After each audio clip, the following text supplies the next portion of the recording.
All family members. आज हम बात करने वाले हैं विश्वास और अंधविश्वास के बारे में। हमने कई सारी चीज़ें होती हुई देखी हैं जो हमारे पेरेंट्स करते आए हैं, हमारे ग्रैंड पेरेंट्स करते थे और वही चीज़ आज हम भी करते हैं। लेकिन ऐसी क्या बात है कि हम उस चीज़ को फॉलो करते हैं? आप लोगों ने एक चीज़ देखी होगी, भगवान शिव को दूध चढ़ाते हैं। भगवान शिव को दूध चढ़ाते हैं। कुछ लोग कहते हैं कि भगवान शिव को आप दूध चढ़ा रहे हो, दूध चढ़ाने से नुकसान होता है, दूध चढ़ाने का बटकी आप वो दूध जो है किसी गरीब को दे दो।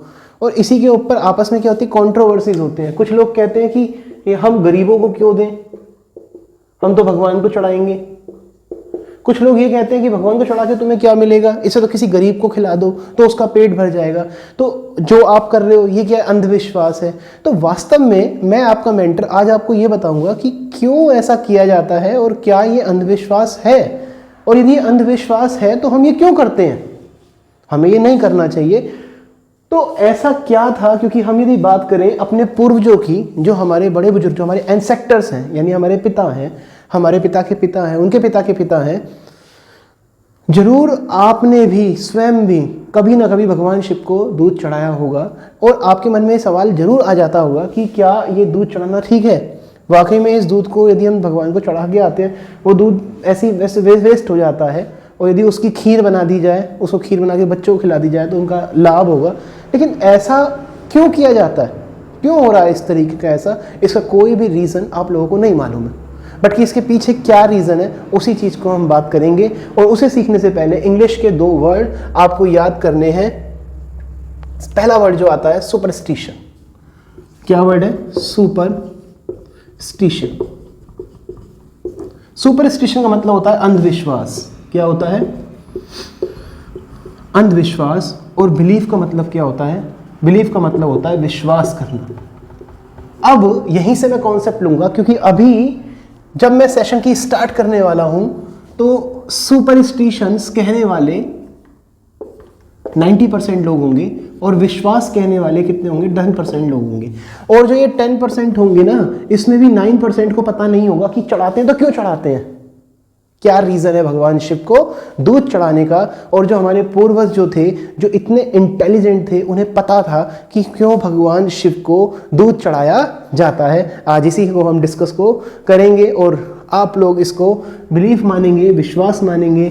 और सुपरस्टिशन जो आप ये लोग कहते हैं कि ये अंधविश्वास है, वो आपका अंधविश्वास दूर हो जाएगा। तो चलिए आज का सेशन स्टार्ट करते हैं।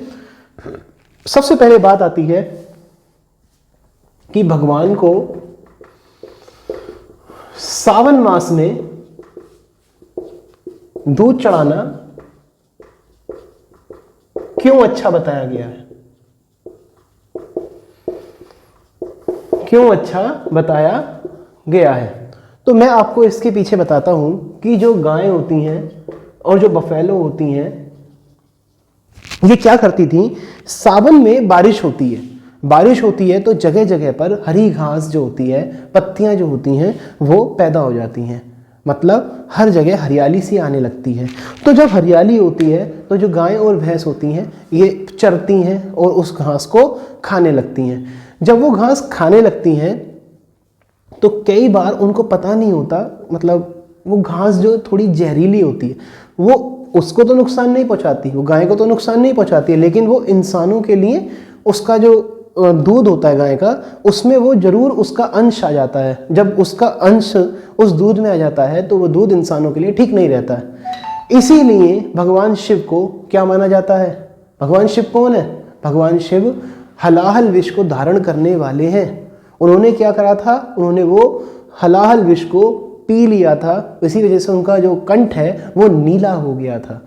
यही कारण है कि जो भगवान शिव को दूध चढ़ाया जाता है वो विषाक्त दूध होता है, और सावन मास में भगवान को दूध चढ़ाने को बोला जाता था। और कहा जाता था कि सावन के दिनों में दूध यदि ना पिए तो ज़्यादा अच्छा होता है। और वो दूध जो होता था भगवान शिव को चढ़ा देते थे, उन्हें समर्पित कर देते थे, क्योंकि वो दूध पीने लायक नहीं होता था। और इसी वजह से सावन मास में वो दूध चढ़ाया जाता था। यानी आपको ये बात समझ आई कि जो पूर्वज थे हमारे वो बहुत इंटेलिजेंट थे, लेकिन धीरे धीरे धीरे धीरे ये चीज़ सुपरस्टिशन बनती चली गई, अंधविश्वास बनती चली गई, क्योंकि सावन में आप दूध नहीं पी सकते और उस अन्न का हम अपमान नहीं कर सकते। तो भगवान शिव को साक्षी मान के कि हे प्रभु, आप तो हलाहल विष को पीने वाले हो, आपने तो उस विष को भी धारण किया है, तो हे प्रभु आज हमारे पास तो यही है, हम ये आपको समर्पित करते हैं। और वो भगवान शिव को हम समर्पित कर देते थे, क्योंकि भगवान हमारे भोले हैं, ये भोले भंडारी बोले जाते हैं, तो हम उन्हीं को ये चीज़ समर्पित कर देते थे। और फिर धीरे धीरे ये धारणा जो है लोग बनाते चले गए, और फिर उन्होंने क्या करा, जो बाकी टाइम होता है उसमें भी भगवान को दूध अर्पित करने लग गए। लेकिन कोशिश यही करनी चाहिए कि सावन मास के अतिरिक्त भगवान को दूध ना चढ़ाया जाए, और यदि चढ़ाया भी जाए तो कुछ उसकी, जो भगवान तो इतने भोले होते हैं, वो आपके भाव देख के ही खुश हो जाते हैं। तो भगवान के लिए ज़रूरी नहीं है कि आप कुंटल कुंटल दूध चढ़ाएं, जितना हो सके, क्योंकि भगवान को दूध चढ़ाना बुरी बात नहीं है, लेकिन यदि वो दूध से किसी का पेट वाकई में भरता हो तो वह अच्छी बात है।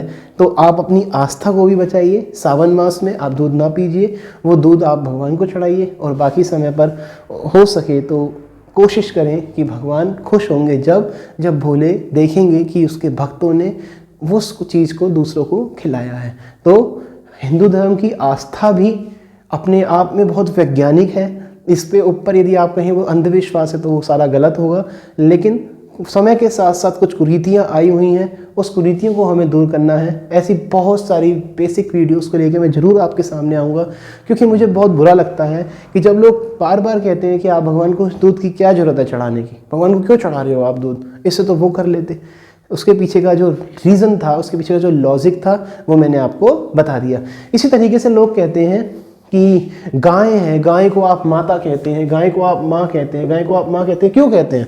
इसके पीछे भी एक रीज़न है। आज खाने के लिए बहुत सारी चीज़ें हैं। आप आलू खाते हो, आलू आप यूट्यूब पे सर्च करिए, विकिपीडिया पे डालिए, आलू यहाँ की फसल नहीं है। आज से 1000 साल पहले, 2000 साल पहले यहाँ पे आलू नहीं होता था, आम इंडिया में नहीं होता था। यहाँ पर क्या होता था, उस समय लोग क्या खाते थे, वो कैसे जीवित जीते थे? तो उसके पीछे का सबसे बड़ा सोर्स है गाय। गाय को मारकर खाकर उससे उतना लाभ नहीं है जितना जिंदी गाय का आपको लाभ है। पहले क्या होता था, गाय की पीढ़ी आगे चलती थी और उसका लाभ उठाकर हम लोग जीवित रहते थे, क्योंकि गाय का दूध सबसे पवित्र दूध में आता है। माँ के दूध के बाद यदि किसी दूध में शक्ति है तो वो गाय का ही दूध है, जो इंसान को कभी भी नुकसान नहीं पहुँचाता है। उसके अंदर उतनी हर चीज़ मौजूद है जो वास्तविकता में हमारी बॉडी के लिए चाहिए। इस मारे देवताओं की वचनों के अनुरूप गाय को माँ के समान दर्जा दी गई, क्योंकि जिस तरीके से माँ का दूध हमें शक्ति देता है, उसी तरीके से गौ माता का दूध भी हमें शक्ति देता है। दूसरे नंबर पे बात आई गाय का गोबर। गाय का गोबर सबसे अच्छी खाद के रूप में प्रयोग किया जाता है। गाय के गोबर को, गाय के मूत्र को जब हम खेतों में डालते हैं तो उससे फसलों पर अच्छा प्रभाव पड़ता है। आज जो आप फसल खाते हो वो रासायनिक फसलें हैं, उसमें यूरिया डाला जाता है जो हमारी बॉडी को नुकसान पहुंचाता है। लेकिन जो गाय का गोबर होता था, जब वो खेतों में डाला जाता था तो उससे बहुत कम नुकसान लोगों को होता था, और उसका बल्कि जो खेती होती थी वो प्योर ऑर्गेनिक खेती होती थी, उसका हम लोगों को फ़ायदा मिलता था। लेकिन समय के अनुसार आज हम लोग नहीं जानते कि इसकी क्या वैल्यू थी, और गाय को खाने वालों की तादाद बहुत ज़्यादा बढ़ चुकी है, और गाय को खाकर वास्तव में हम अपने ही नुकसान कर रहे हैं, क्योंकि जिंदी गाय करोड़ों की है, मरी गाय की कोई कीमत नहीं है। क्लियर हुआ? उसके बाद बारी आती है गाय का बछड़ा। गाय के आज हर जगह ट्रैक्टर आ चुके हैं, लेकिन पहले ज़माने में गाय का बछड़ा भी हमारे बहुत मदद आता था। इसलिए गाय के जो बच्चे होते थे, यानी जो बछड़ा होते थे, वो बैल बनते हैं, और उसकी इस्तेमाल कर कर हम लोग खेती करते थे। बैल से हल जोतते थे, बैल सवारी की काम आता था, बैल गाड़ी आपने सुनी है, इस तरीके से वह हमारे काम आती थी। पहले ज़माने में यदि बात की जाए, आज आप घर जाते हैं सिलेंडर पे अपनी रोटी जो है गैस पे बना लेते हैं। पहले क्या होता था, उपले लिए जाते थे, उन उपलों का प्रयोग किया जाता था जो गाय के गोबर से ही बनते थे। और यही कारण है कि इसलिए हम गाय की पूजा करते थे। और गाय को ये कहा जाता है कि यदि हमारे पास गाय है तो हम जीवित रह सकते हैं। गाय का दूध, दूध से बनी हुई मिष्ठान, दूध से बने हुए मिठाइयाँ आज भी आप लोग को स्वाद देती हैं। इसलिए अपने धर्म से साथ जुड़िए, अपने धर्म का अपमान मत होने दीजिए। जहाँ तक हो सके आप बताइए कि क्या हमारे धर्म के अंदर दिया गया है। दुनिया का हर धर्म पूजनीय है, हमें किसी धर्म का अपमान नहीं करना चाहिए, लेकिन अपने धर्म को भी हमें तुच्छ नहीं समझना चाहिए। रीज़न इसका केवल इतना सा है कि हम लोग यदि वैदिकता की ओर जाएंगे, हम लोग यदि वैदिकता के साथ जुड़ेंगे, वैदिकता को पहचानेंगे, तो वास्तव में हम मनुष्य बन जाएंगे। क्योंकि हमने यह सीखा है कि पूरी की पूरी वसुंधरा ही हमारा घर है। यानी I am not the citizen of India, I am the citizen of the world. ये पूरी की पूरी दुनिया ही मेरा परिवार है, मेरा घर है।